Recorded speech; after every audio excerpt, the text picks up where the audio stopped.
eluigwe ụdịrị ihe jiri wee ụlọ dị n'ime ya ka akwụkwọ mkpughe isi 21 amaokwu nkiri na 8 kọwara n'ozuzu oke.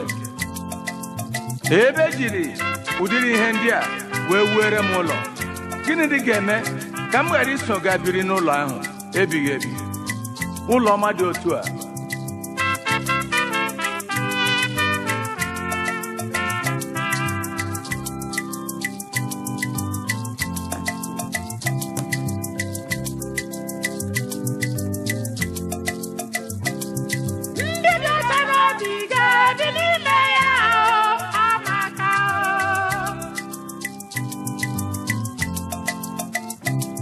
Hi everyone, good morning, good afternoon, good evening, wherever you're watching from. I am Oko Emmanuel Onyeko Kulora, and I'm broadcasting from Enugu. Once again, good morning, good afternoon, good evening. Somebody's asking name of the song. Go to YouTube and search Okwe Obara Jesus.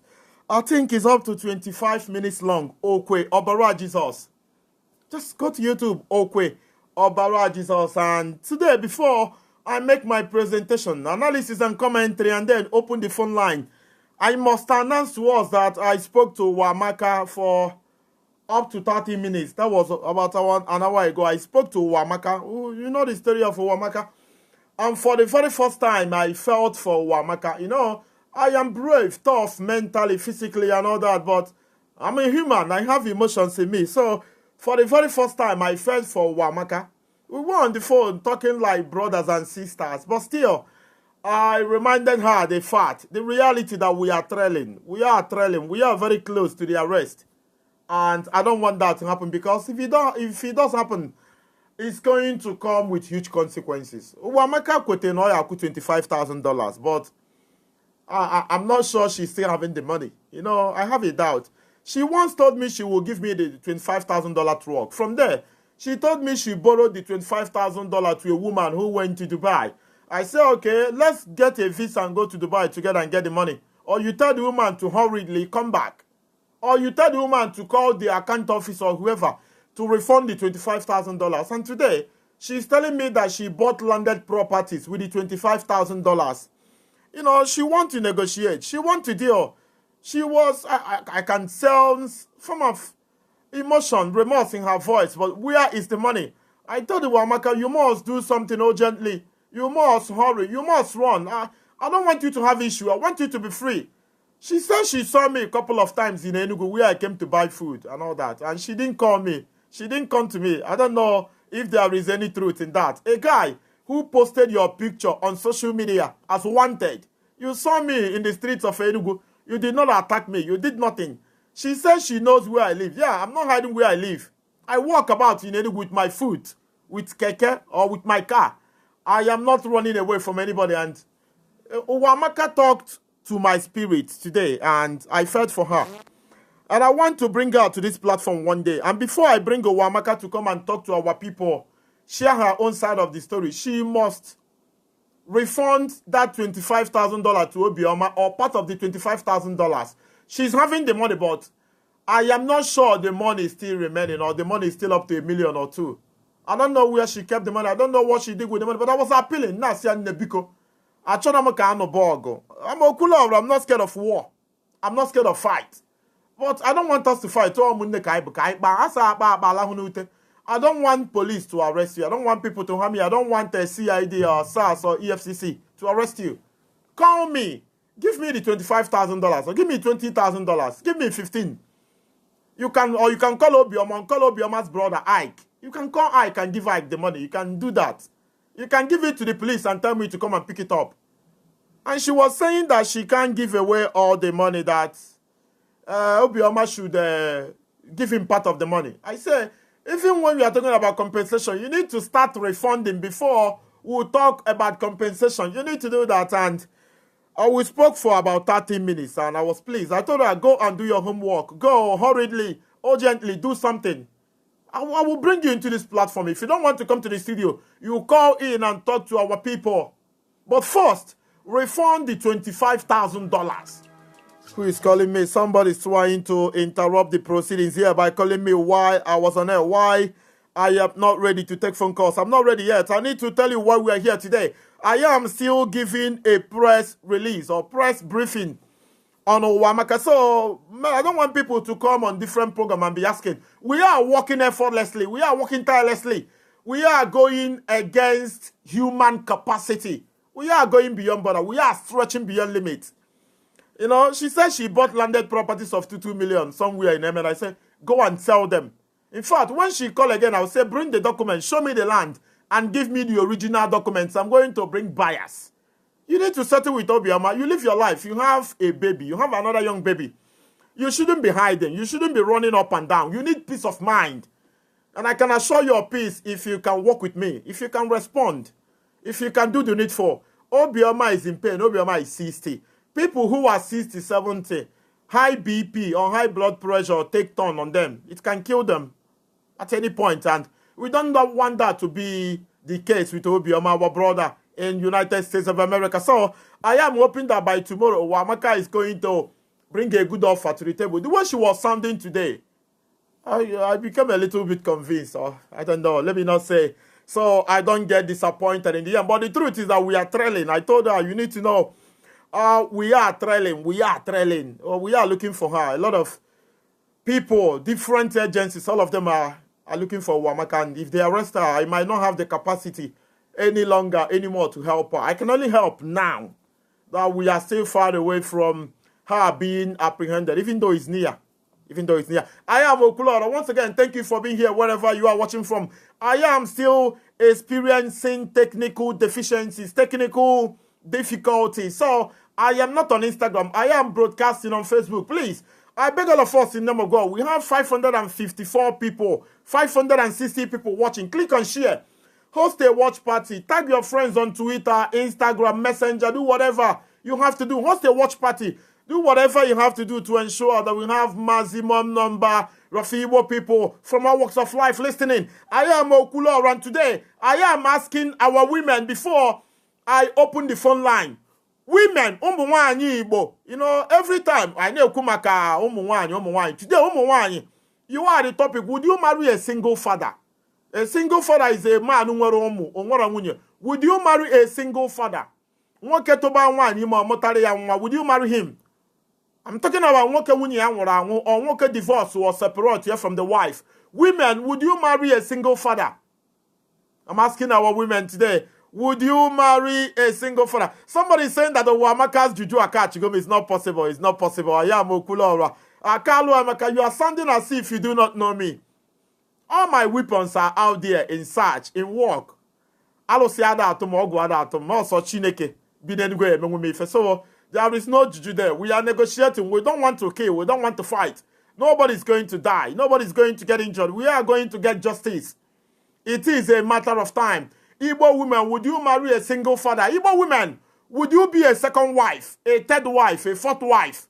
And men are saying, due to the global population of over 7.4 billion, there are about 7.4 billion in this life. And some experts are saying that close to 5 billion of these 7.4 billion people alive are women, meaning that to balance the equation, that a man has to marry 2 or 3 wives. So every woman is going to have a man. For every woman to have a man to call her own, a man has to be polygamous. A man has to marry 1, 2, or 3. Coupled with the fact that Igbo men, thousands of them, millions of them, are living in diaspora. They are married to foreigners. They are married to white people, to Caucasians, to whoever, to Indians, to Chinese. Coupled with the fact that thousands of Igbo youth are in prison, in diaspora. Some of them might not return. Some of them might die in prison. Some of them are going to be there till eternity. What is the fate of Igbo women? Dear Diro, would you accept to be a second wife? Igbo women, call me on 09017342796. Let's know where our first call or caller is going to come from today. Igbo women, umuada, umuomo season, in the highway. Umuaza azurazo, all this first class, second class, in the 2-2. Ndama akwụkwọ too much. Mandi ji fero let my people go putana school. Mandi na azu afia, mandi iti volleyball, mandi IQ had high. Women in general, no matter the caliber, the capacity, the standard you fall into, would you marry a single father? Would you accept to be a second wife? Let's go to United States of America. Brother Emi in USA. Good evening. Hello, good evening, Flora. Good evening, one name. Thank you very much. Thank you very much. Thank you very much. Thank you. This program get at very, very important. Thank you. Mazo Flora, thank you for ordering around there by. Thank you. Especially that to our brother another US, Mazo Bioma. To recover his more money. Yes. To go give him a blessing. Thank you very much. Yeah, Flora, in the issue of why okay. I know 2 wives or 3 wives to balance the equation. If my wife growing up, well, if I accuse a woman, one woman. Yes. And every time I can I buy now accuse quite that. Yes. So when Simba come you go one day last year, can go through Bible as you can quote if we download the Bible when they play with audio. Yes. So that we can again on room. Yes. Oklora, I got from Genesis to Revelation. From the history of the mankind. Mazi Oklora, from maybe even God of Abraham and the Bible, or more of no why. Even down to our ancestors, even God, our ancestors on the God, GAD, the first son of Jacob. Okay? I know the Isaac, I know 1 wife, or 3. Okay? 2 of them, Sarah, say I didn't know the Maid. House girl. Yes. Maid, yeah. How good time when for now, even most of this quotation, the person abortion at yourself, other correspond for me. Brother Emi, let's go to reality. You are happily married in America. Are you planning to marry again? In akwadi during was nke in na Old Testament, my Abraham, my God, kafasi mujuo nwanye benine. Are you planning to marry again, brother, from USA? My brother, I want my plan. Yes. I'm happy to say not now, but in future it may be yes. No, brother. I know you very well. Let me come. I know you very well. You are a handsome man, kind. You are intelligent. You are everything. You are a complete man. Or somebody of your capacity should not be saying maybe at this critical time. I believe from the plan go on. You live in Western world. If you are telling me maybe, I got no saga go back. You need to tell us, brother me, are you planning it? And I'm working now. 7.4 billion people in this life. Close to 5 billion are women. And they need to understand, we need to marry more than one to be able to balance the equation. Some women are wow. They are not going to have a man for themselves. And you know what it means. Conji the bloody. Yes. This one. The church name by Roman Catholic. Our for Ebidoria by 1 man 1 wife. Afuna Ndoji, Ndoji Womomo. Yes. Ndoji Silike Web 1. I'm betting you now, bet over that. When you check and the legal man married to Puma, bet oje now one outside. Who your chat? Who ya get a chat spot? Who ya got divorce here?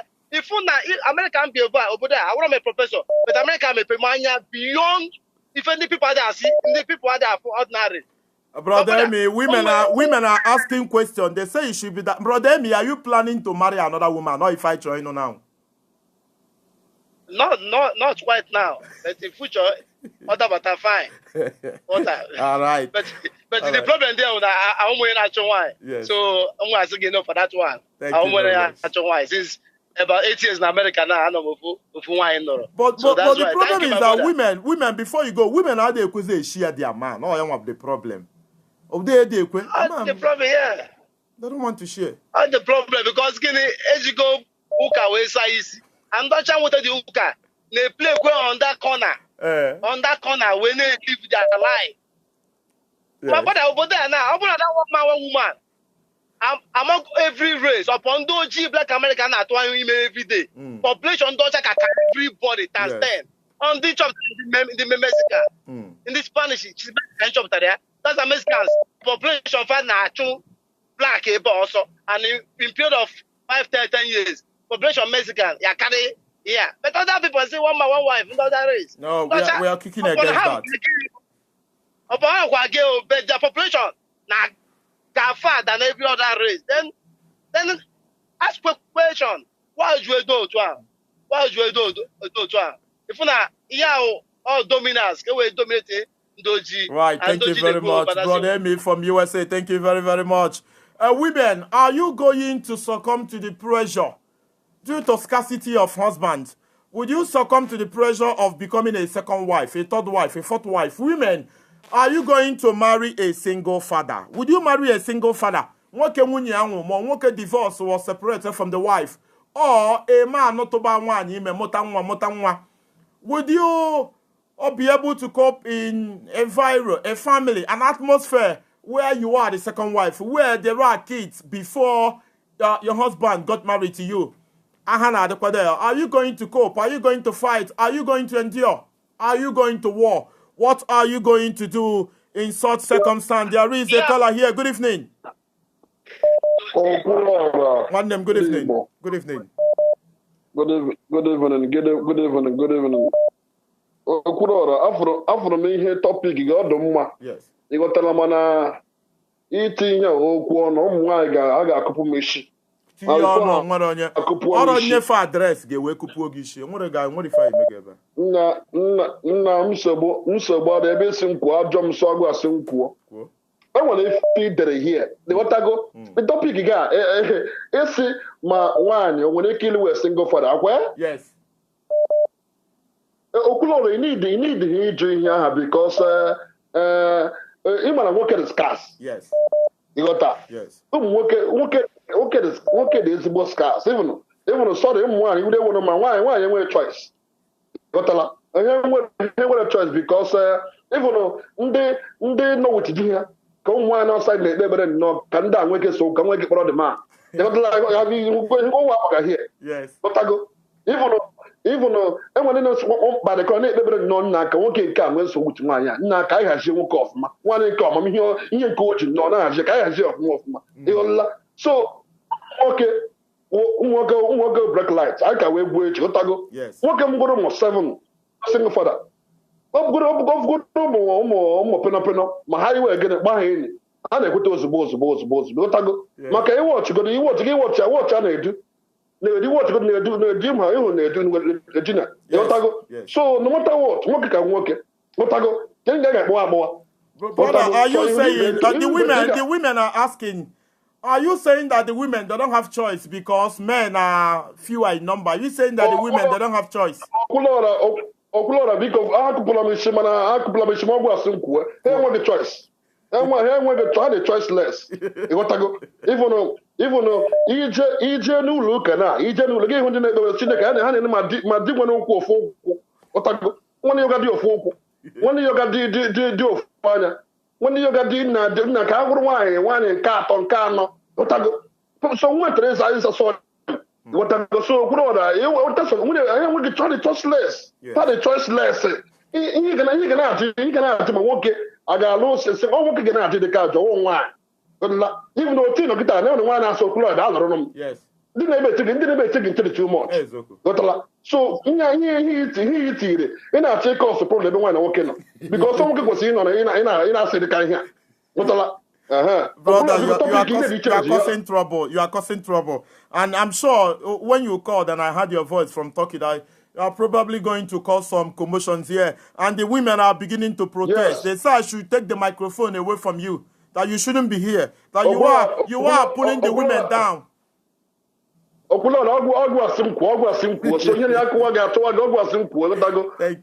see I'm saying what the choice and I won't the choice. What I go have the choice less. I'm gonna worry about because thank you very much. A very good brother from Turkey. I don't know the cause that are men and women. Men, if you can stop calling for a while. Let's go to Spain. There is a sister calling from Spain. Let's go to her and see. And I love the single ladies to call. Sister from Spain, good evening. Good evening, my brother. Good evening. My brother, I think topic here is wedding. Well, I'm making look one a father and when one you but more I have 1 second wife or 3rd wife and can't come I am because more I have when I share with anybody. Mahasha. No, when you say share, ndị nna anyị enwe ndị nọcha 7 8 abiri n'udo a na-eshi akwa dị man ọ bụzie nke unu ga-ada ịbụọ ka ị sị na ịma mme. Do you rather stay single than share your man with any other woman? I rather stay single, my brother, but she and Keshi mban. At least not one mother cook here. What is bad? What is bad about sharing? What is bad? What is dreadful? What is taboo about sharing? In sharing? Nkemu. So I try to no. Oh ya was also more. But if ya anya do mo anya abo ato. Esi na room nke a na-apụta na-abanye na nke mba cheke na onwe. Mana onwe nwoke na-enwe room 7 ọ si na nke abata ọba na nke a. Ife ada agwụkwa na agwụ. Enyekwa onye a sị enye ndebe akwa ofe ife a ọda agwụkwa agwụ. FIFA and God, but in Kemo Yawu, Kemo, Moaya Hasha with anybody. Because here they have carried after my brother. Mikilo, a single father, 18 wine. My better other plan now, wine on a young nampan. At least, men are saying that you are greedy. Now look at the population. For every woman to have a man must marry 3 because population of women are too much. And you want to grab a man for yourself. What becomes of your fellow women? Same gender. What are they going to do if you can grab a man for yourself? So when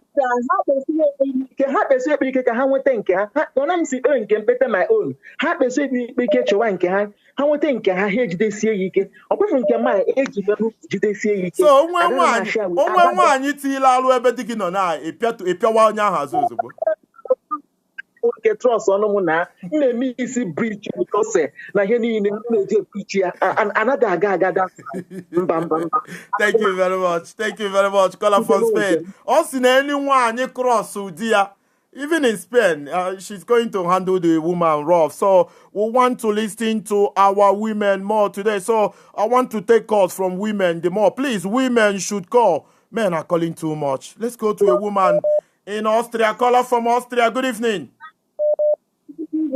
No, good evening. Afamobo Antonia. Esim Austria well na akpọ. Thank you. Nwaanyị ọmụ ebe in Austria ka isi akpọ na mgbede a. Esim na Nankekin. Thank you very much. Go ahead. Well akpọ. Go ahead. So, ihe m chọrọ ikwu bụ otu a m nọ kịta. Mụ nwa ga-anụ nwoke bụ single father. Because a nọ kịta anụ nwa na Nigeria. Anyị na-ekwu anyị ada anụ mana ụmụ nwoke buru ego from obodo anata ịmazụ na onye ọcha merụ ha ihe ha bụ iwe nụ onye ahụ ịghọtara ebe m na-eje na ịnụbụ onye ahụ maka asị nke o nwere ike o nweta ego ụmụ na abụọ ebe a ịtọ wite onye ọcha idobe ahụ na ha abụ nwa onye ọcha ịghọta anatazie na be anyị iburuzie first wife onye nke ọzọ ahụ abụrụzie last one. Mom yourself, a deny how many things. Then, yes, now, why choice? Why a choice? Because being a gene wine, that's about your way out. Oh, you're getting a game, oh, you're marrying car, oh, you're waiting here, nacho. It's a whole year, another, and I'm not forgetting you. You got to go. Then, you are now, I'm not saying why you want choice. More, I want a choice. More than one more choice as one because when they go not school, can be in Hana Sebu, can be good. So when we say finally, I'm a medical student. I'm a graduate already. So by Hana I need my certificate. And I check a mail service camp her. Beyond this, there are 7 in number. Wow. So my husband, the boy, may have 8. So me hane emi hane me so dimo bia what di hojo mo nko even me na eme do friends under 1 week abia me everything onye me na ebikita you got to go yes ndi na Austria me go na akwu a medical student there is only group medical you got to go yes but the man I mind all those things I just no nurum and the money have your fuma even now as me na people na dey na say from Nigeria. There's people like me. It's not that I don't have anybody like me. your family. That's because even that you give obu na digite tule echi na ọ chọrọ ịnụ nwaanyị ọzọ nọkwasị gị. What are you going to do? You man go nwaanyị already divorce and that girl na ebe 24 hours with us. Yes. Even ndị ọcha na onwe ha na-adụ surprise. They can see a black lady na-take care of nwa onye ọcha abụghị amụ. Ịghọta ihe m na-ekwu kịta. Ọ bụgodị na Nigeria ka m even before m bịaba obodo a o nwere nwanne m nwoke cousin brother ọ nụrụ nwaanyị onye ọcha kpọrọ nwa ya ahụ nata ọ na ya nọ before pụtaba obodo a ịghọtago nwa ahụ na Nigeria agwọrọ. So all these things ka anyị na-ekwu na ụmụ nwaanyị enwe choice.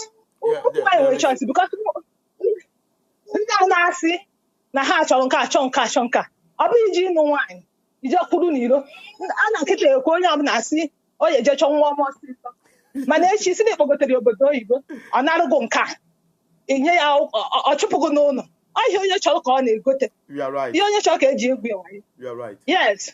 Ụmụ nwoke ga-arapụ ha ga-arapụ ụmụ nwaanyị dị mma na-achọ ụmụ ọma ọsịsọ onwe ife mee na they will say that all women. Okay, now at the end ndị niile ahụ na-eche m ka m nweta certificate ha ncha niile ka na-echekwa m today o mekwa nke believe na m anụgo di o ịghọtago ha ka na-ejebe anyị most of them ka na-eje na my house na-achọ m since ha na m graduate so ihe onye chọrọ ka eji egwu ewayo my husband I wish na ya akpọgo one day ka ọ gwa gị agwa ibu na-abịa hia na-asị m ha chọrọ ka chọta onye dị ka m nsị na onwe onye dị ka m ka ọ ghara ịbụ echu na asị na ọmụjụ. Thank you very much. Otu anyị nọ ndị nọ na Nigeria ya asịrị na ha anaghị anụ nwaanyị na anaghị anụ nwoke ji nwaanyị ma nwoke ahụ jebute isi onye ọcha bụrụ ya nata enugbe ya ma ihe o mere ma ihe onye ọcha mere before o bute isi onye ọcha. Thank you very much, sister from Austria. Thank you very, very much. Thank you very, very much. A good woman. She called from Austria. There is another woman from Austria. Sister Dan Austria. Good evening. Austria. Good evening. Good evening. Odema, thank you for my email the other day. Thank you for your gift on Saturday. You gave me 20,000 on Saturday. God bless. I appreciate. Why are you mentioning this now? I have to. It takes a lot. It takes a lot to give. So we should appreciate you. It's all right. After topic again, when I'm cool like this, some people out there I like it because I'm very cool. Auto okay, just as a woman, okay, marrying a single father and very hair danger near. Because most of our Igbo brothers, not all over the world, almost more than 95% of them were single fathers. Yes. Okay. You know, if you join in the bar, most of them are much going on over the hatch, or men one thing or the other. On a whole lot of normal marriage. On your child, then I want to hang out, it wasn't working. Well, after they got their papers, so had decided this year to separate, yeah. Then running also as a sober to hire so. I went ahead and single father. The same thing is applicable to a woman. Now, why I made a mistake on all of your work, she can remarry. So it's almost the same thing. Yes. Okay, mananke, everyone at the here on a mother isn't there, Lord, I can't be a second one. Mambu spare tire for somebody. So that's just it. I can't do it. And I cannot share my husband with. But sister, today, men are scarce. A lot of them are in prison. A lot of them are married to white women. A number of women is too much. For every woman to have a man, women have to learn to share. And some Igbo men here, cultural Igbo men, traditional Igbo men are saying that one wife is a sin. That a man should at least have 2 or 3. I don't know how we would react to that. I'm not a traditionalist. So any traditional man, not you be a fellow traditionalist. Go with. Sister,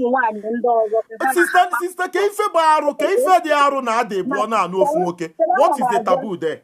Look to me because I see it as cheating. Apart from me, here the Bible, to me is cheating. Okay, even if he may go be official, I cannot do that. My great grandfather, Lurofunai. My grandfather, Lurofunai. my father lụrụ ofu nwaanyị so amaghị m ebe tradition ha ahụ si ebido nwoke decide ya to cheat on his wife ya bupụta tradition. Okay, I'm trying to be calm today. Achọrọ m na-ekwusi okwu ike maka na ọga m nọ. Okay, what becomes ọ bụ na ofu nwoke ofu nwaanyị, what becomes of millions of single women ndị enweta nwere difa ga maka difa anwụ n'obodo Igbo onye ọbụla nwere di nke ya. Onye hapụ ihe a na-ege gị statistics di dị ụkọ nwaanyị dị ụkọ. Nwaanyị adịrị ụkọ. I cannot agree that one. If you want to marry a good wife, you bank ị ga-ama that ịchọta ezigbo nwaanyị dị ụkọ. Ihe m na-agwa gị ha mark ya just mark mgbe ị chọrọ ịlụ nwaanyị taa ị ga-aghọta ihe okwu ahụ kwuru today. To get a good wife is very difficult, especially ọ na-iji ego ma ọ na-isi obodo oyibo bata na ịchị nkụ. Ịchọta ezigbo nwaanyị mgbe aka ị ga-ama na ọ dị very difficult to get. Okay, the same thing is applicable to ịnụta ezigbo di. Ọ dị very difficult. Ụmụ nwaanyị juru everywhere. Ọkụ ife ụmụ nwoke anyị na-enye evidence ụmụ nwaanyị anakwara ha ụlọ ha n'obodo oyibo na-achụpụ ha n'ụlọ because ha si feel na ịlụta nwaanyị dị ize ha bịa je chọrọ ụmụ ha iwe kpọpụta ha here abịa akpụpụ ha outside. Okay, ha na-eleru anya ala isikwa na ịchọghị ịkpọta ha obodo oyibo dese nwa ha iwe nwa ọma ọsịsọ na Naịjirịa onye ọzọ na-asavisiri gị ọfụma onye ọzọ na-ahaziri gị onye na ịbatakwa onye na-ahazi that place will clear asị na ọga na around isi imechakwa afọ highest one ọtụtụ months ịlachiekwa onye nwe nwunye ga take over. That is how it is. Yeah, but when you want to marry a good wife, you will really search for it or that this is short ezigbo wife. Men are saying that you are lying. They say that ụmụ nwoke si n'ife niile ị na-ekwu na onwere nke ba na ihe na-ekwu edofe anya. Man do anya because na ha chọrọ ịlụ nwaanyị 5. Ịghọtago ụmụ nwoke ọ na-ama ndị anya bụ ndị anya ha nọ n'iro ka chọrọ ịlụ nwaanyị. Ịnụgo di nke gị na-eme ndị ọzọ encourage eshia na their husband. Maka na enweghị onye m lụrụ di ya ịghọtago so ma expect ka mmadụ bịa share mụ na my husband and my husband no man is sharing me with my husband. Okay, since m lụrụ di m onweghị nwoke ya sị na onwego ihe ọ hụrụ about me. So no other woman should see anything about my husband. I'm saying it on air. The whole world is listening. Sister, before you go, ke ife bi ya arụ dị na nwaanyị na-abịa isi ya nwoke ke from your angle onwe ife na-adọrọ mma onwe ife na-atakasị gị anya dị na ya. Sister Igbo from Spain so na she cannot imagine di ya isi na room aba na room. No, quite the same thing can na-ekwu. You can imagine me no night isi abalị so midnight mecha anya asị na nwunye na di gị nọ na room nwaanyị ọzọ. And the next year we can go at the first wife or maybe nwaanyị onye nke ọ nọ na ya bụ concubine. Very dosara gezi no maybe because of her ego. Yes. Okay, and second wife, third wives na carry for war. Our men should know about it. Check your family niile alụrụ third wife, second wife. Ndị nke ntakịrị alụrụ n'ikpeazụ ọha nwana alike ịlụ serious ọgụ. The man mekwa na mistake muzie aghasị ụmụaka bịa lezi agha ga na-alụ na the family. Okay? A na-enye example a na-atụ our grandmothers na ha bi n'udo.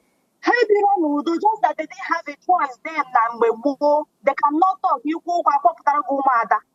Megi meeting nishi. So they don't have any choice than to relax and manage their life to have a fear. But they all mark in peace. And when one you got the happy the hand one years on a share dear. It's not done. I mean we are emotionally built by God and I be jealous. Also someone in very hard that all depending on a man 100% because she doesn't have anything to offer in the marriage. That is it. Thank you very much, Sister. That's from Liz in Austria. Thank you very, very much. I'm going to tell you a quick story, a very quick story. You know, I've continued to say, for those who don't know, Onyebu, my father, on Nambo Nwachukwu Oko, Edo Oko Kana, Biafia Nwachukwu Oko, Nwachukwu John Oko, Enwabo, no Kulora Ndibo, Enwabo Kulora Senior, on na 2011. Onyebu, my father, bo funne ya. The only brother my father will be Febulia. O mere ya poison, my father ya poison now 5 years when so it was tough. Onye abu my father yon kacha ebu mmadụ na baba niile. Onye ọbụla ịma. Onye ịma bụ onye ụgbọ ọka ma onye nka nọ na-agwọta ọgwụ ọfụma. Kpọrọ ya nwa afọ oko. Onye ụgbọ ọka ịma ma onye nka nọ na-agwọ ọgwụ ọfụma. Ya ndị agwọ aka siri ike n'ọgwụ. Si ya na onye nwa afọ oko enyi ya na 15 January. ọ bụ my father na 2011 nwoke a na-agwọ ajọ ọgwụ to the extent na a na-asọ ndị bi ya asọ. Adị ya nwaanyị 53 years, my cousin, onye na nwere my cousin, the same surname ka anyị na-aza, mpi ya tọrọ mpa ma afọ anyị bụ okoko. Adị ya nwaanyị dị 53 years ọnụbedi. Adị ya nwaanyị ahụ fugoro onye na-eme ona nwoke ọ ga-anụ ya. The second daughter dị 51 years ọnụbero di. Nke a dị 51. The third daughter dị ka 49 or 48 ka ọ dị ọnụbero di. All sins of the fathers, arụ nna fapa. Ije na the family nụọ nwaanyị arụ mee gị. Ije na the family nụọ nwaanyị buru ụchụ. Enyi nwoke a na 15 January, nwoke nwugoro ugboro ebuo binicha. Eruo na nke ịtọ Chineke gosi ya nọọ ya nwa na-enye ndụ na-enye ọnwụ. Nọọ ya nwa ji ikikere ife niile. Nwoke ji akara aka more than 200 people n'obodo. Ọkwa ka ọ nwụọ njere obodo mbọsa aka people mepere ọnụ na-ekwu okwu. Nsị ya na nwoke a nọ na-egbu mmadụ na-ame ife niile ọ na-eme. None of you were able to ask him why. Ọmụnwa bụ Okwuluọra bụ game changer na ife dị na a na-eme tata bụ mụnwa because eburu m onwe m tinye n'etiti. I was willing to die. I was ready to fight brutal machines. I was ready to go against unbending laws. I was ready to pay the ultimate price. Ọnwa ọnọdụ ị ga-afụ onwe gị n'ụwa ifu na ị nwere option. 53 years, 51 years, 48 years. Ndị a bụ my cousins. Fabi na Ọnịcha. Fabi na Nwaziki na Awada. Enwe ike fa na watch program a ma onye watch si oje gwafa. Abụrụ m onye na-ekwucha mmadụ, ana m ekwucha m onwe m. I'm telling you my family. Ọbara m ka m na-agwa gị ife a. Abụrụ m ndị bụ ikwujọ ndị ọzọ ịkọva nke gị. No, I tell you the reality. Nwafọ oke enyi ya na 15 January. Anyị ejero bere ya. Anyị ejero. Ọ gburu nna m. Ndị obodo onye a na-atụ n'egwu agba ọsọ. Eruzie na December 2020, mụnwa bụ Nwachukwu Okokwadote nje n'obodo ahụ ọsọta. I was willing to put anybody out, take anybody out. Because it took me 9 years to prepare. They killed my father in 2011. I returned in 2020 after 9 years of exile. I know I'm also for 9 years. I didn't know about also for 9 years. Chineke wee mere onwe ya afọ. I went back. I went there to kill. I went there to shoot. I went there to take any idiot out. So back to the program. Let's go to... where do we go to? Should we go to Ikenga Wawa? We need to go to the Ikenga Wawa in London is here. Oh, brother Ikenga, I greet you. Good evening. Onyama London. Good evening, sir. Good evening to you. Thank you. Please, I adopt my heart for everyone. I greet our sisters. We love our women. I will have to start by saying well done and thank you and continue to our sister in Austria.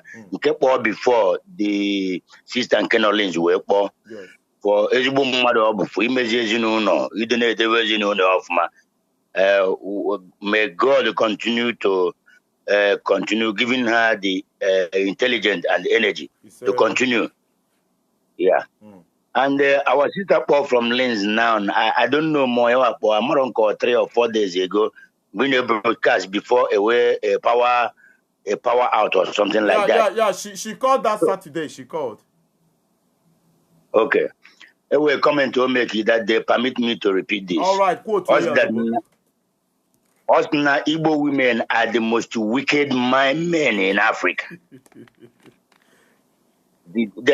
That quote, that opinion is untellable. It's an assault to our ancestors. It is a spit to all of our faces. That is a lie. In the whole of Africa as a whole, and to extend, even in Europe and America, Igbo men, okay, my father, Charles, in Logic or Guinea-Bissau, can only would see, and then the Russians. Yes. Women worldwide are Russian Igbo men everywhere. Yes. Igbo men are better than every other ethnic nationality in Africa as a whole, and by extent, Europe and America. I can agree. The pride of a typical Igbo man is Obu na uye no umaka pota anajo oye mulo umaka no ye na no wa ya. Ya no we wiki ni kanalo mechanic he wouldn't mind. In fact, I'm enraged with myself for an Igbo woman to open her mouth and say that Igbo men are the most wicked in Africa and in Nigeria. We are not. That one, number one. Number two, Our sister in Houston, Texas, that day, if you recall, she, Abuna na asina na woke wiki no muaye nabo, no muaye ton over no. Why that ne very case okay, come why no woke nabo. I was calling desperately to make a statement. My two questions. Why on a way no? No. Why on a word in a boom my jano and work? No. So that answers the question. That our sister been at Houston, Texas, with all due respect, with every love from my vein. Ya stop home if I ha bamba ya ha maka. Chineke ke go yobuna ekilo olu eke. Yes. So until tomorrow, obuna na why ge we loji. Jegota nku enu. Bulutudu no mmanye no. Then she can come and ask that question again. You understand? Yes. Okay. Number 3. Our sister's siblings were born now. Maybe not get out of her way a little bit in making a statement. Or say, and even in Oku Magwalum, or say that no muoka na no more either for paper, either to stay, or for real, whatever. But then no more ocha na wasaya. Point of correction. Ocha anaha wasaya. Manum woki body highly linked to their ancestral homeland. Yes. That if you are na latago kwalatago mbo if obu nature oge megi ito ego yegi unje shop we card yegi ko everything. But in the end, we will choose to go and marry our own. But our sisters. I'm going to chip in something. Ụmụ nwaanyị ndị ọcha na-alacha anyị okwu nyere anyị aka anyị bụrụ mmadụ nye anyị akwụkwọ nye anyị kaadị anyị jee shopping ịrapụ Fabia nụọ nwaanyị na baya ọrụ ife ọjọọ ụmụ nwaanyị ndị ọcha o nwere obi ha enwere emotion n'ime fada ebe akwa na-asụ ude ma ọ bụ na ịrapụ fa bịa duru nwa ọma ọsịsọ n'ala Igbo. M ga-aza gị in 2 ways. Ndị ọcha anaghị maintain ancestral home anymore. Onye ọcha nwere ike isi England ma ọ bụ Germany we migrate to Argentina or Australia or New Zealand. Also, Yanwa was a British citizen. Among way back on where Azabo New Zealand. Yes. And now by Easter morning, Christmas morning, New Year. They don't say that they will have to come back to Europe, to their fatherland. Oyi we born in also why born na Cuckoo's Mountain. Olo na Easter. Olu no God which is Easter. But can the Jewish name Easter? Hello Christmas or New Year. Oyi born na Ebuya but na wari na East. Yes. That's why again in Lagos all this festive period. Lagos ni na Tobalo Chako. Right. Because oyi obuna na obro na nne. All right? Oyi obuna na ebe you are biblical code. That is our nature. I want you to comment further or more on the issue of 2 wives or 3 wives. Would you marry more? Or are you proposing or opposing that reality or fact? Okay. The answer is marrying 2 wives because our sister on our lens is not tradition. It has nothing to do with tradition. It's way of life. Yes. All over the world, I want you to link it to China. Due to their population was growing too much, they mandated every family to have only 1 child. When there was hunger in Europe and they were scavenging and they migrating out of Europe, out of hunger, Irish people were taking Titanic ship to go to America to do liberal work to succeed. Now the Europeans, due to hunger, have natural resources. They come to make a civic law. It is civic. It is not tradition. It is a way of life. They come to make a civic law because when a woman and a man cannot even feed well, and pay tax into the government for their country for their government to function, and Messiah link here to Christianity to marry 1 wife.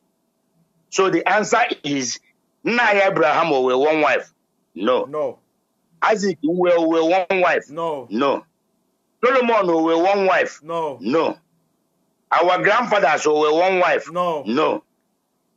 The thing is, our women, ridiculously are manipulating us mixing everything with European Christianity. When you say this, let me chip something again.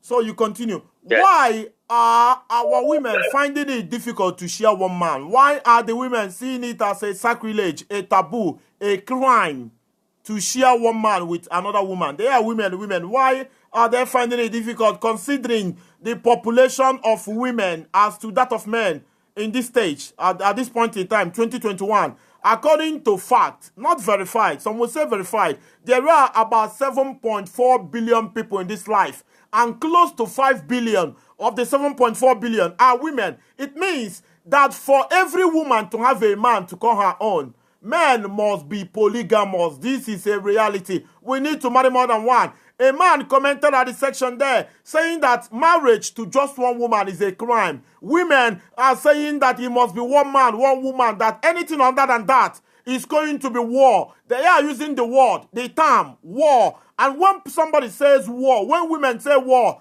they are very, very, very serious. I am very much concerned at this point. Yes, the ratio, the study has shown that is 8 women to 1 man right now. All right?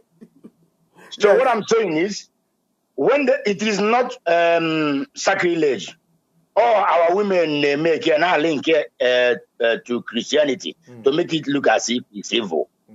It is a matter of choice. I respect everyone. Everyone's opinion should be respected. Yes. Oh yeah, I know why.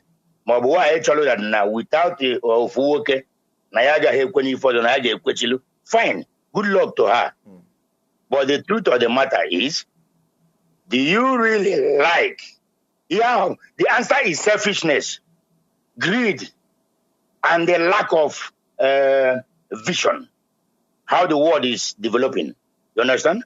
So now, are they telling me that all the okay, no will a man, mana waga airport, blue jeep, where more motor, whether more legs or so, whether more G-Guard, whether more G-Wagon, or whatever it is, whether more Mercedes Maybach, Abu no blue airport, on our fires and all time Maya, who blew shine on the pancake. You understand? Blue general, the state here in a hotel. Omelia baby, have fun now. Just because no we here. Or the man waga de be man now on a hotel. Yes. Is that better? It's not better. Because we don't tell ourselves the truth. We think that we have to run away the truth, cover it with Christianity and manipulative attitude and the greed and the selfishness, and we think it's okay. I don't want anybody to come here and jumping up and down. No tradition, no bunkan and cause no. All way of life. Would you want me to have you just as a one woman? And if there is then I get dissatisfied with you, and I will go out there and drink and use my money and call a highway girl, Georgiana Hotel, and come back and pretend again. Because I cannot run away from my house, yes. And you like it, just because Nienaza, one man. We should be realistic. Thank you very much. The point is... All right, Randolph. Randolph. Yes, I agree with our women. We're not talking, but you have to also respect that man, because overall love, the last time we checked, our mother loves us, so we don't need love from you. So I'm not able to today, and you know why also. Oh yeah, I love you. How many love okay with you? So I love my mother only. Thank you very much. Thank you very much. I say that it's impossible to be part of this, let's say 4 times a week gathering, and you are depressed. Even when you are depressed and you are here for the 1 hour, 2 hours, or 3 hours that we are going to be here, I'm sure you are going to somehow find reason to smile, reason to laugh, reason to shake off your worries, your pains, your agony, and begin again. As we are discussing a topical issue, an issue of critical attention, and some men are saying that they are single, that they need wife. One of them said he's looking for a wife, age 2021. And men of today are looking for women that are 19, 20, 21. As in Andy 24, 25, Bogawada was in Millie. Nayana trouble 1 million when Dana upon 1 million, 19, 20, 21. So They are saying that all these girls that are giving trouble are 27, 28, 29. Na ebe fa na-ejekwa na about 19, 20, 21 ndị year 1 year 2 ụmụ ndị na-achọ ma ndị na-eje wayek ụmụ nwoke ha batara na-achọ nwa na-eje wayek fa ga-anụ isi achọ nwa 25 ọ sịghị na ndị anago n'iyi. So you understand the perspective, the view, the opinion, how African men, black men, Igbo men, how they see things when it has to do with love, relationship and marriage today. Where do we go? Let's go to the phone line and see. Hello, good evening. Hello, good evening, Brother Flora. Good evening, Nedalo. Yes, thank you, Mary. Thank you very much. I love this your topic. Thank you. Yeah. For my own suggestion,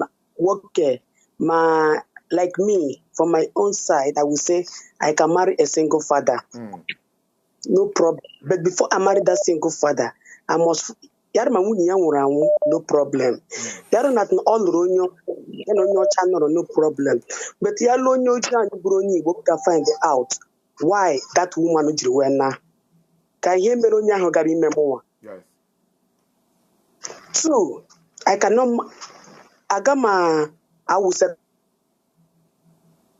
Oh, it's breaking. Because I'm from polygamous home. Okay. Hello? Can you hear me? Yeah, go ahead. It's clear now. Go ahead. I am from polygamous home. I know what polygamous is all about. In no one you bought the problem. When you marry one second wife, you are putting. No, the line is not clear at all. I think. Hello. Yeah, hello. Continue. It's coming now. Continue. Now, when you marry the second wife, umu are in danger, or the second wife is in danger. Look at what is happening today. A lot of people are saying that their stepmother poisoned the child. Their stepmother, are you getting me? Yes. I have like a woman in my village. This woman, Kadia Wefia Nanya Karicha. It was hot afternoon. Dia Jebu Chankuna Bata. We got for your bona. Oruga 30 minutes. And then tell the man I will go. Onabla was laughing. Onyago goes to Gafrayan. Onabla Bageba had confirmed that Nakita Kadimano Batara. In my Buria, second wife. Jere Dibia Gegua Gutere Diakobata. Continue na yaho na mmanu o jeri iji after tinyere ebe ahụ ka ọ bụrụ so se ya maka ọ ga-afụ n'anya ịma village asị ka egbuo nkwụ ebunye gide big mmanụ ka iburu na-aga ahịa you get me o tinyere di ya ihe ahụ di ya ericha anya ahụ ga ka di mmanụ nọrọ nwụọ okay what of na ọ chọwara nduke nwaanyị nke ọnụ mbọ ka o were waya wepụ the children ka ụmụ nke ya a polygamous home. My mother was the first. I know what to pass through. I know where the question is, why are women finding it difficult to coexist with another? Why you adi anongu with one ọzọ na bedifa? Ebe adi ụmụ na bu na ama mbishi anwuo. Digi no le onye atọ no le onye echi. Why are women finding it difficult? That is why I'm trying to let you know. Either ofonye ni magaga go work oto ga-esi gbupu onwe anyị nke isi ụmụ ya. Oh, the call is not clear at all. It's not clear. It is not coming clear. I tried to manage it, but it's not working. I hope she calls back. And I want our women to continue to call. I have little or no business with the men today. The men, I have little or nothing to do with them today. It's all about the women today, but all the calls here, 95% of the calls are coming from the men. Where are the women? What are they doing? This is 6 p.m. They should be home. They should be able to call and make their opinion felt. Caller from UK, good evening. Good evening, Clara. Thank you very much. Yeah, let me quickly chip in something. Thank you. Eva, ihe number one, marriage wo ahia akpa. Yes. Egotago, imanya ka n'ime ihe fọtara n'ime gị were. Yes. because a formula in marriage. Our people should understand it. Because the reason why MG said a formula in marriage, my own marriage should work in my family. I will talk, it should work in another person's family. Yes. The same way called with men and women. Every men, no, a particular type of women. I like it. Even their parents has a papa, they will marry. Now, August here wrong. And when anybody to blame. The same thing with women also. Women, when they will, they are beautiful, they are young, but a man of 60 years. Somebody in your program, like Regina, yes. that girl named him. Yes. She's a young girl, she's beautiful, but she ended up marrying a man supposed to be her grandfather. You cannot condemn her, you cannot condemn the man or her choice, and she's happy in the marriage. So, for example, family in Kemuashi Pota, my father never planned to marry a second wife, but rather, Papa Mucharaya was the 14, Biafran war, other things were about 9, I only 6. Very sorry. Now, more last born, in I for the 6, okay, to wine. Then at the end of it, we grew up. More the youngest, so our family, the empty, very big compound. So we came in one Christmas for family meeting. My well, your charelo papa e wine. Also, I said, Papa ke he kupen. Papa is well, I ojuna mamai. No so charo muaji na bare here. They went home with you when a plan hello wine also. Have you seen it? So my job my mind see all hotago wine. Buru my go isi wine, a polota wine. Yeah, bring a pie with a papaya. If I take you to my village, we mine a pie, then the last thing he gave every man, this lady was our father's second wife. She's a good you woman. Will never know. You understand me? I want to know quarrel. I want to know misunderstanding in the family. But then, I got my saying, it was a perfect example for anybody to have a second wife. The way I manage in our family, I got way to another person manage.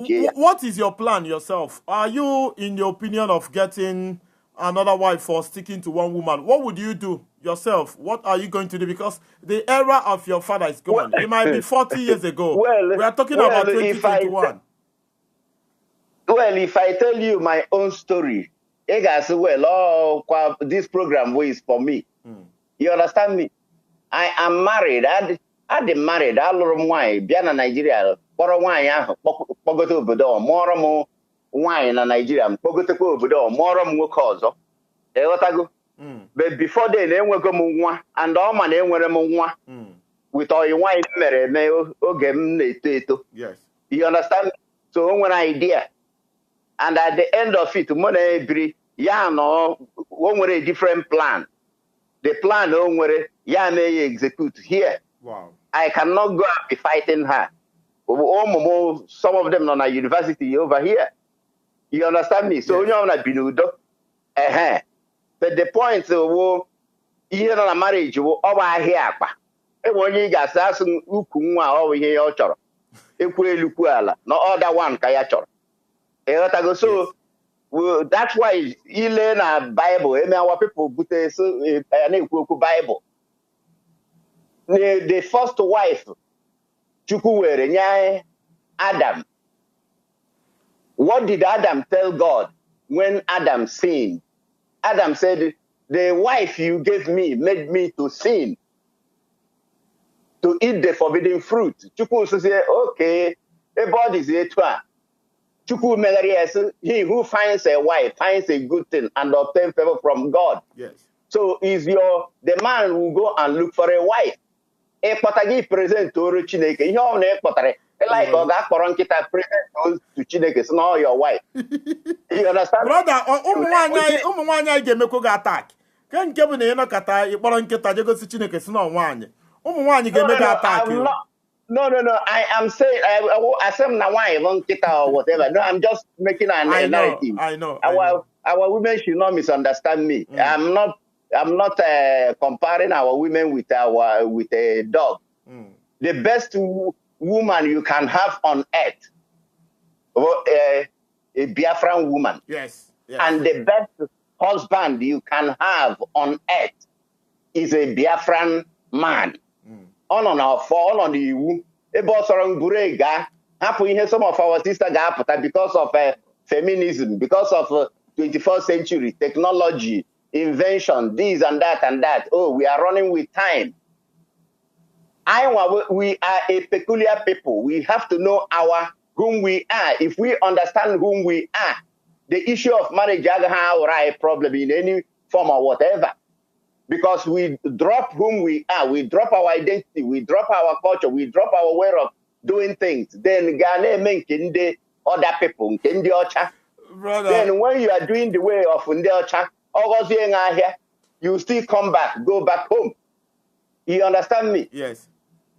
And when our brother Poron, I think from the brother Poron before this, our sister for the line went Ikenga. Yeah. He made some very, very, educative comments. You see how he addressed the issue of our sister that called last week from America and the one that called from Austria. Yes. Yeah, those things he was saying it what? Out of wisdom. Is wisdom. And that wisdom is an unadulterated truth. Yes. The way God has made it to be. Then if God has made you as European, in London here, there are things in London here. No, this is not whom I am. This is not my culture. Yes. I will not partake in them. I still preserve that my culture. You understand me? Very important. Since 1989, wow. Some of the people on our program, some of them might not have been born then. Yes. But with all those things, India, here and there, Belgium, Holland, Germany, everywhere. But I said I will never marry a white woman. Never. And I will never have a child with a white woman. You understand me? Yes. No matter difficulties, situations, all my children from, it might not be from one woman. You understand me? But they are all from our women. Yes. So what does it show? Because I know a time will come, I will start coming back home. I have to understand what is it that our parents did and they lived a good life. My father died 125 years, one of the oldest people that lived. I saw how he lived with our mom. I saw how he lived with the second wife. There are things, so when they go that way, as a man, you don't go and be arguing and be fighting or be getting, worked up with them. You've made your opinion. You've made your interesting opinion. No, but we'll still ask you the critical question. Reason why we are here today. Are you of the opinion of polygamy or no? Are you kicking for polygamy or are you kicking against? Or are you for? Or are you against marrying more than one woman? That is what the people here want to know because they are going to judge you. I am not against marrying one woman. Even me that is talking to you, maybe by the end of this year, I will come home and get another wife. You understand me? Yes. Daddy, because only here. You understand me? Yes.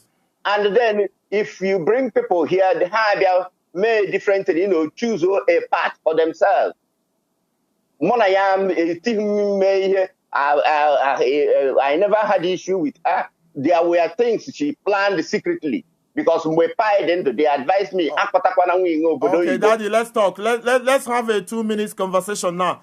We are not putting you in the basket of people marrying second wife because in Kenya or Guinea, ọ ruo di mụtalụ gị nwa mana o nwere ulterior motive ọ pịawa gị azụ gbachapụ igbu ya nkịtị ị na-akwadokwa ịbata bịa duru nwa ọma ọsịsọ ọzọ.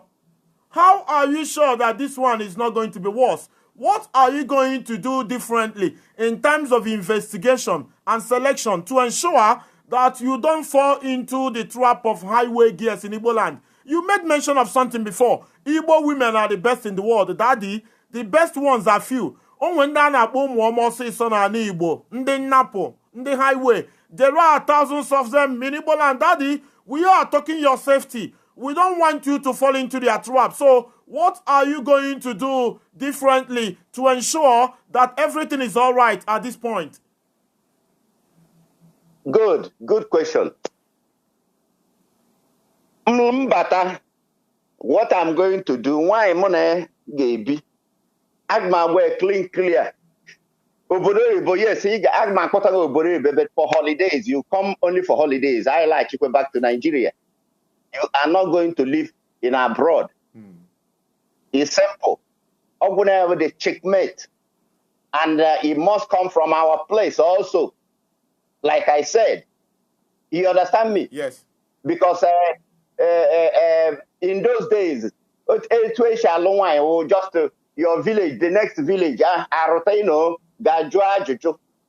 but this time around, I might go and decide and go and marry only Yoruba. You understand me? Yes. So some of all these issues, you find out that now issue along we Yoruba. Now the families coming together. Again, a lot of problems for the families to come together to solve some issues in the marriage. So what I will do, I will still go back to my people. Yes. And get a wife from my place. Yes. So that even if I walk again, the source of their yes. You understand me? Yes. As one is at all. And none of my children gave number. At all. Oh yeah, because of marriage, the main thing was to produce children. Yes. And live happily. But I want to say happily. When we problem this and that, we should not kill ourselves. And when they are after, when you're not for what? You're right. Why should you take another person's life? Another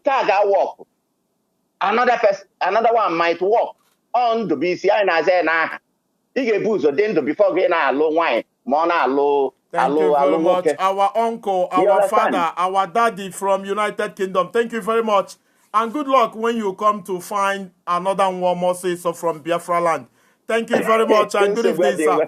Thank you very much. Also, na be duru nwazo. Nko duru na UK piaware yazo. So, you have no choice. Our women need men. So, he is coming back to get another one. I'm asking what he's going to do differently to ensure that things don't turn sour the way they turned before. What are we going to do? What is he going to do to ensure that everything is all right at this point? He said he's going to do the usual, do consultations, all that.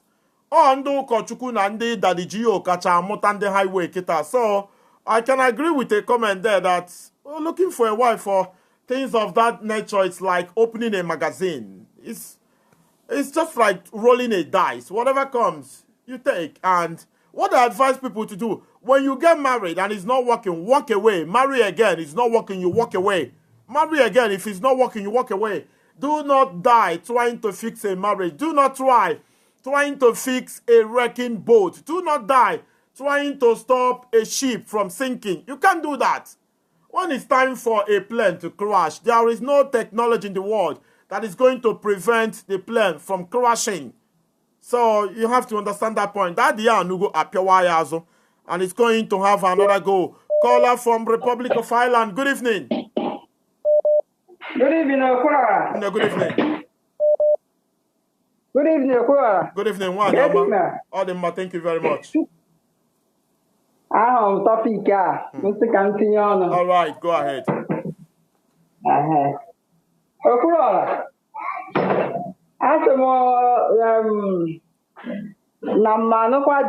Namano di at a second wife. Yes. So I'm that kind of person, and I pretend. I always say my mind. Yes. I don't pretend. So I say what I will be able to do. Yes. I don't pretend. Ghana more. I want to as a second wife, but all characteristics that man again. And then when the characteristics more again what are the characteristics the man again? We can get why in the man, why in the man get way carry other way charisma someone that will and when something differentiates here with a common man. Yes. If the kagene ego or raba ego ka oge enwe ego na differentiate nwoke na ibe ya na about ego onye dị influential a charisma I can be a pastor, a reverend, yes. Many things. Yes. It's not only money. So again with that charisma onye nwere name as in ana na oriawo nke gbara agba a na-akpọ ya oriawo ya agbawuru zadi right. And I don't know my own characteristics. More, I'm gonna the age of every 40 years. Yes. Before me made that decision, I'm gonna at the age of 40. Age like quarter to go. Age gbadagoro agbada ịmana ị na-asụzụ ude na-ebe akwa na-eje vigil na-eje na mountain na-eti mkpu. That is age ị ga-eji consider ebe second wife maka oge adịrọ. Yes. At that age, he was second wife. And the person again, at least, Mamma may wear that one, so, hands continue. Okay, but one more say, so 2021, you cannot be second wife. Okay, can 80. You cannot be second wife. When we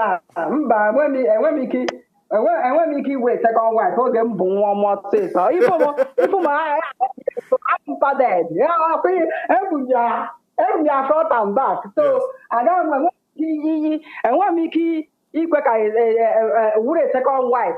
Who's there? I'm the mother for themselves. I know oh, you might email. Father, that a second. Thank you very much. Thank you for being different. Thank you for being very unique today. You are one of my best callers today. Thank you very much and God bless. Our sister from Republic of Ireland is no age aderozi. Obo no kabagonka. Oga consider. Obo no the 40, 41.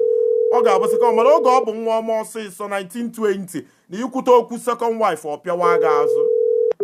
Hello, good evening. Hello, good evening. Good evening. Welcome. Thank you. How are you? I'm fine, thank you.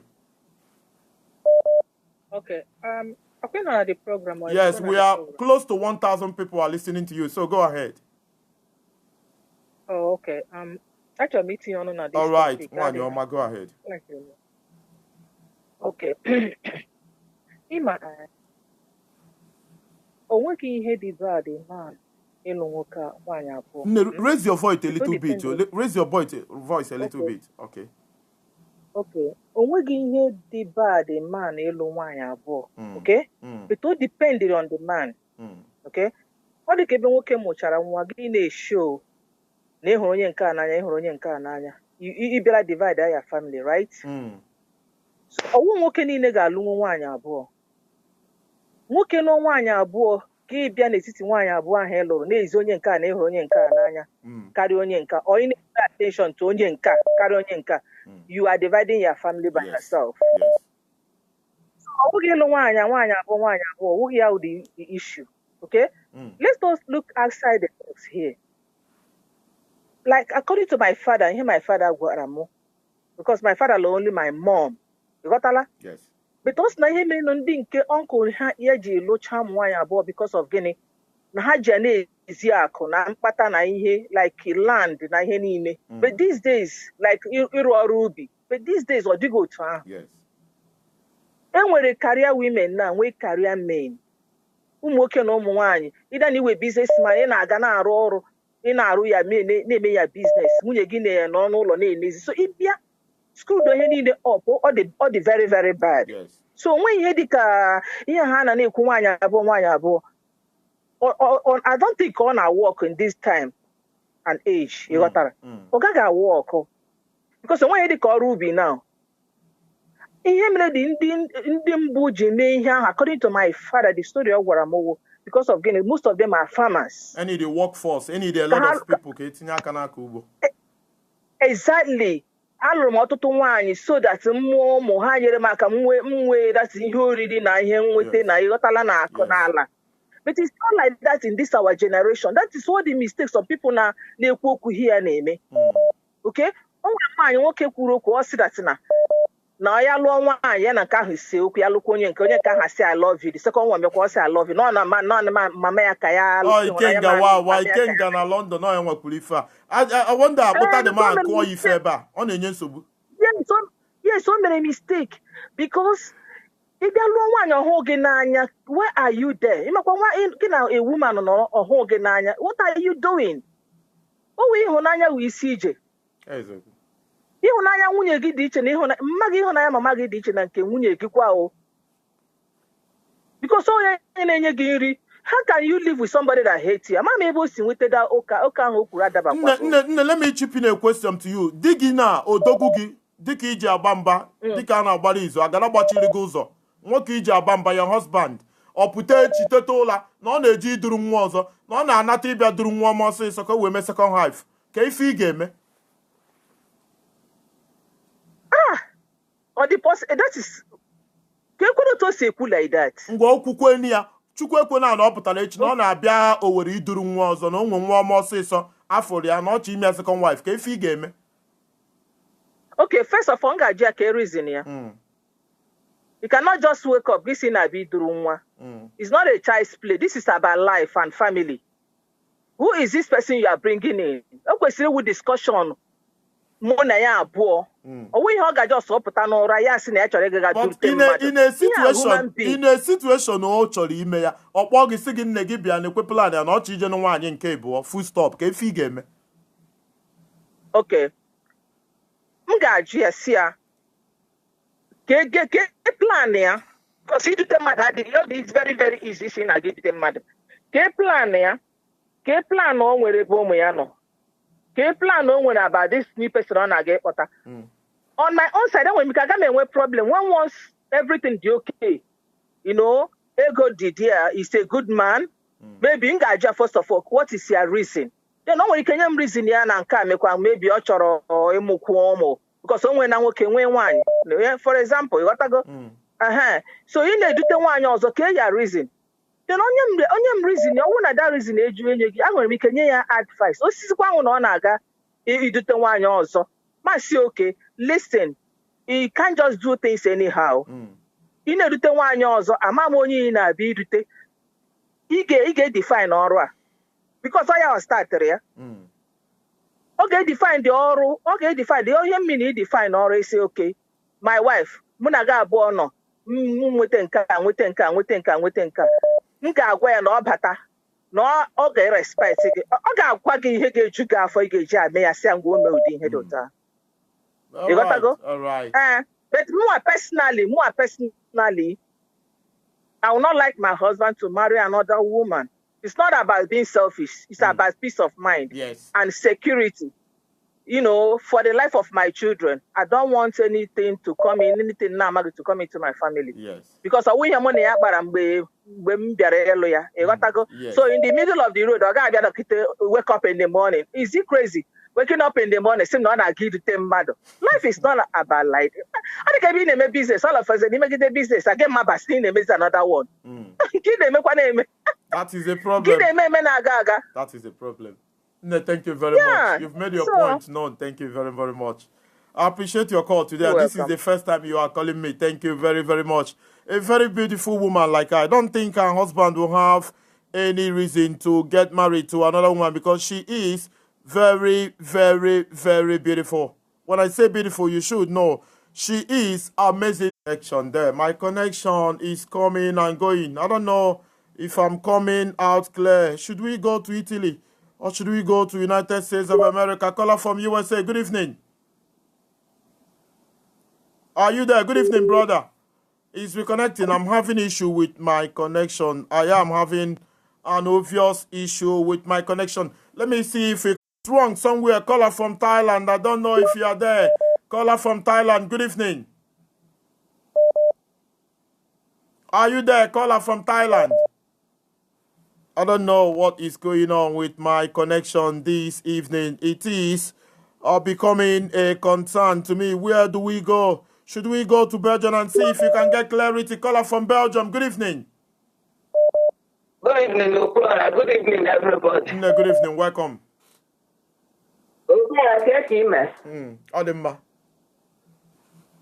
Okay, ụmụnne m ya mara onye ọbụla mma. Okura topic ikete ịma na ị na-ajụ topic na-ada adịdị possible. Topic na-ada adịdị possible ka ị na-ajụ. Ote m nọ here na agụmekwe ịlụ iwuru second wife. Gụkwa na-ekwe di m ịkpọta second wife. Agụmekwe enwedị nke m ga-ekwe. Ke m nwere ike ikwe ewu na oke na the man alụọla nwaanyị before. Ọ bụrụ na nwunye ya nwụrụ anwụ understand. Onye ahụ nwere ike ikwe mana isi ọwụ n'ụwa aka ugbu a enweghị ga-like isi adị with anybody. Why are women? Because in the olden days, men married 10, 15, 20, and they live happily. Why are women today very jealous? Okwara olden days ka ị kpọrọ ya na these days a na-agwa gị ihe a na enwedị nwaanyị ọbụla ga-ekwe ka di ya ga-alụta. Oke m nọ here na di m apụta bịa kpọọ m sị m na ya chịrị ịga ịlụ nwaanyị ọzọ. According to our sister kwuchiri ekwu ọ na-aga ịlụ nwaanyị ọzọ for what? Ele ihe ọ na-ala akị ọ mụtala nwoke mụta nwaanyị ihe niile ezuru oke. Ọ pụtasị ọ na-aga ịlụ nwaanyị ọzọ. Ụmụnne m ọ dịdịkwa possible agụmekwe. Mommy Joy in Belgium, if your husband insists on getting Nwamosi to be second wife, what are you going to do? What are you going to do? What is going to be your reaction?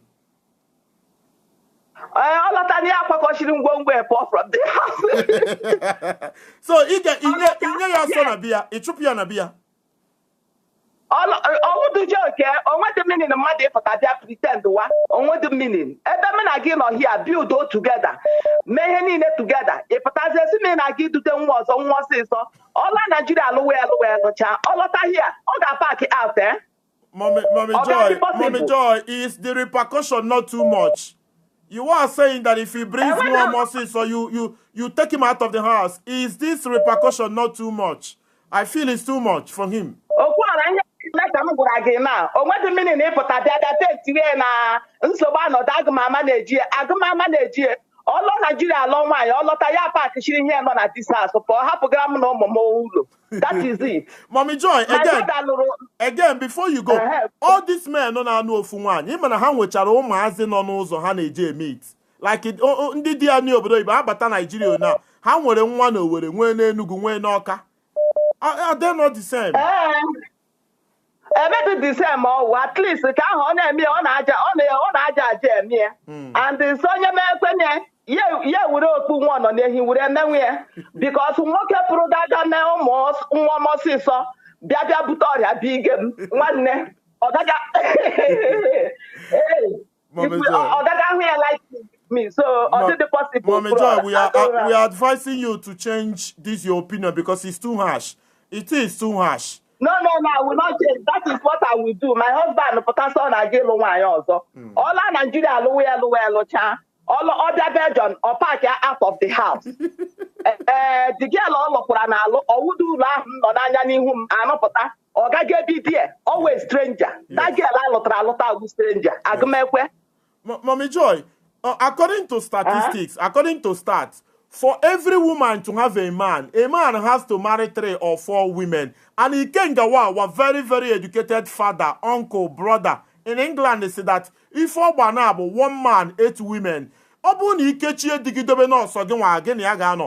becomes of millions of women who are single? What are they going to do? Which man would they call their own? What is going to be their fate?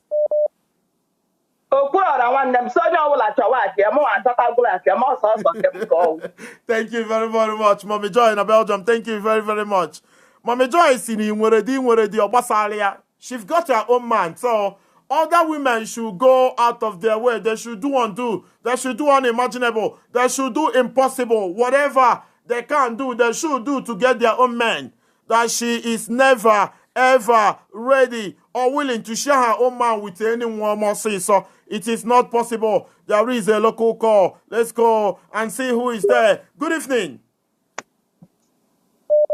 Are you there? Good evening. Hello, good evening. Good evening. Ebeki isi akpanwanyi ọma. Esi Nigeria akpọ. Nigeria, ebe na Nigeria ka ị nọ, onwanyi ọma. Esi Lagos akpọ. Lagos State, thank you very much. A very dirty place, Lagos State. Thank you very much. DT, not DT, please. Thank you very much. Okay. Okwuola, this is your topic, amaka kwa o. But o nwere ihe nchọrọ ichip in na ya. Ebe go ebe nwaanyị ọma, unu go amaka continue. Okay. Oya hadrum easy. In second wife. Everybody with a choice and the opinion in life. You have what you want to be or the way you want to live your life. Oh, when I do all the easy, but for me, I'll do easy. Yeah, I need no more working in an that woman should give them chance to marry more than a wife. Sometimes, okakwanu man wokai, leti na their shoes. Assuming that a man feel, oh, kwanoya with this woman, oh, kwanoya with this girl. Honestly, things say na go wrong in marriage because when you put yourself in the person's shoes, you know that it's not very easy. You know it's very difficult. And when a woman no love dear, yeah, like is she dear with anybody. Even Chineke yesterday, he's a jealous God. Don't compare him to other gods.